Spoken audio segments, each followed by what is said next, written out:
Good day mga boss at welcome to my channel.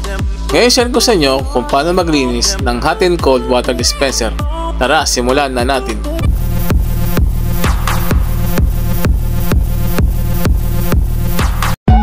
Mga boss, buksan po muna natin yung takip ng tangke. Kinakailangan na pong linisin na dispenser dahil wala na pong lumalabas na tubig. Unahin po natin linisin yung hose ng water supply. I-off po muna natin ang water supply. Buksan po natin yung takip sa likod para matanggal po natin yung supply.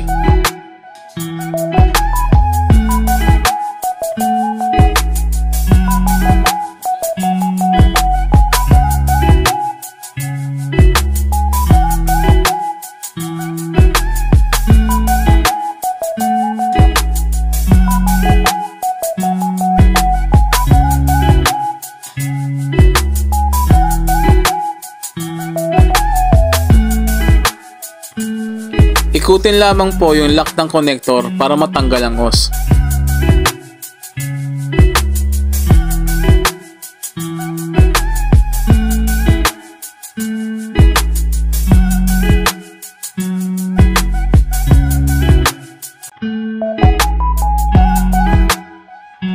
Pag natanggal na po, ay buksan po muna ang water supply. Pagkatapos po ay kumuha ng balde at hayaang umagos ang tubig. Hintayin po hanggang lumakas ang tubig. Tanggalin na po natin yung hose sa tangke papuntang UV light.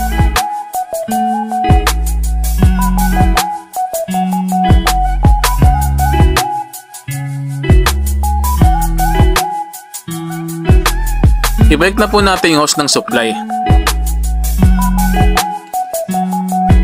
Pagkatapos po ay buksan po ulit natin yung water supply. Hayaan po natin dumaloy ang tubig sa UV light para tumapon po lahat ng dumi sa loob nito.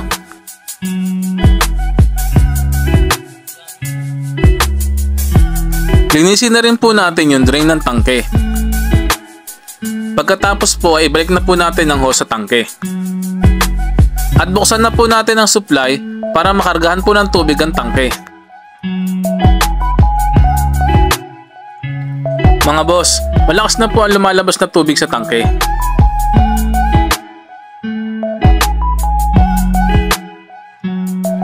Ngayon naman po ay linisin po natin ang loob ng tangke. Hayaan lamang po na nakabukas ang drain ng tangke para lumabas ang dumi nito. Linisin na rin po natin yung drain sa may gripo.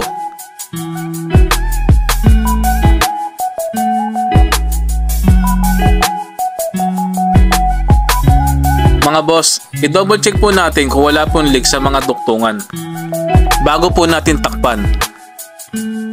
Pagkatapos po ay balik na po natin ang takip sa ibabaw.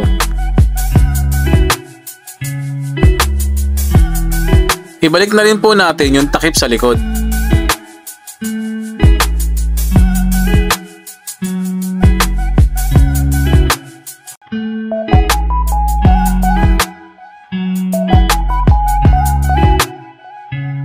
Pagkatapos po ay saksak na po natin at wag po natin kalimutan na i-on ang switch. Mga boss, paalala lang po, paagusin niyo po muna hanggang lumabas ang maruming tubig. Mga boss, hanggang dito na lang po at maraming salamat po.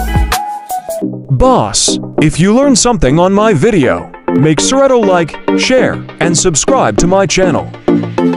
See you on my next vlog. Thank you.